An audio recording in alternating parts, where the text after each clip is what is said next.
UAE हो, Saudi अरब ही क्यों ना हो, ये कहीं ना कहीं फ्यूचर को लेकर ज़्यादा सीरियस होते दिख रहे हैं।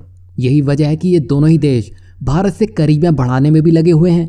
वहीं अभी एक ऐसी खबर सामने निकल के आ रही है जो भारत के मेक इन इंडिया को एक तगड़ा बूस्ट देने को तैयार दिख रहा है। ये तो आप जानते हैं कि भारत ने पिछले 10 सालों में हथियार के एक बड़े निर्यातक के तौर पर विश्व भर में एक अलग जगह बना के रखी है। और इसी कड़ी में आगे बढ़ते हुए भारत ने सऊदी अरब के साथ बड़ी तोपों के लिए, गोला बारूद और अन्य युद्ध सामग्री सप्लाई के लिए $225 मिलियन का एक ऐतिहासिक समझौता कर लिया है। और ये पूरा समझौता हाई रैंकिंग ऑफिशियल्स की मौजूदगी में किया गया है, जहां सऊदी अरब के सैन्य उद्योग अथॉरिटी के गवर्नर जनरल और भारत के राज्य मंत्री अजय भट्ट भी शामिल थे।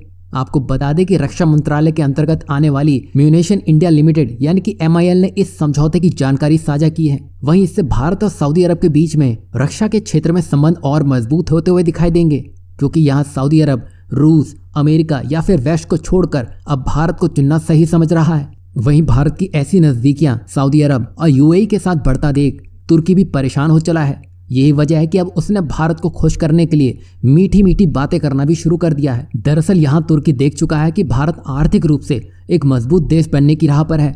जहाँ उसने मालदीव को कैसे बैठाया है ये किसी से छुपा नहीं है। वहीं जहाँ भारत के टूरिस्ट की ताकत अब पूरी दुनिया देख चुकी है, जिसके लिए हाल ही में ईरान ने भी भारत के लिए वीज़ा फ्री एंट्री की घोषणा कर दी है, तो वहीं अब तुर्की भी भारत के लिए ई-वीज़ा सिस्टम शुरू कर चुका है। लेकिन तुर्की से जो आने वाले लोग हैं उनके लिए भारत ने ऐसी कोई सहूलियत नहीं रखी है। तो इसी को लेकर तुर्की के एम्बेसडर ने भारत से अनुरोध किया है कि वो तुर्की के नागरिकों के लिए भी ई-वीज़ा फैसिलिटी को सामने लेके आएं, जिससे दोनों देशों के बीच में टूरिज्म और व्यापार को बढ़ाया जा सके।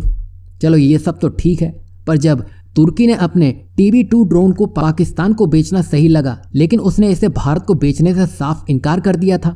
वैसे यहाँ भारत को ये ड्रोन तो नहीं चाहिए था, लेकिन तुर्की ने ये दिखाने के लिए कहा कि उसकी सोच क्या है भारत को लेकर।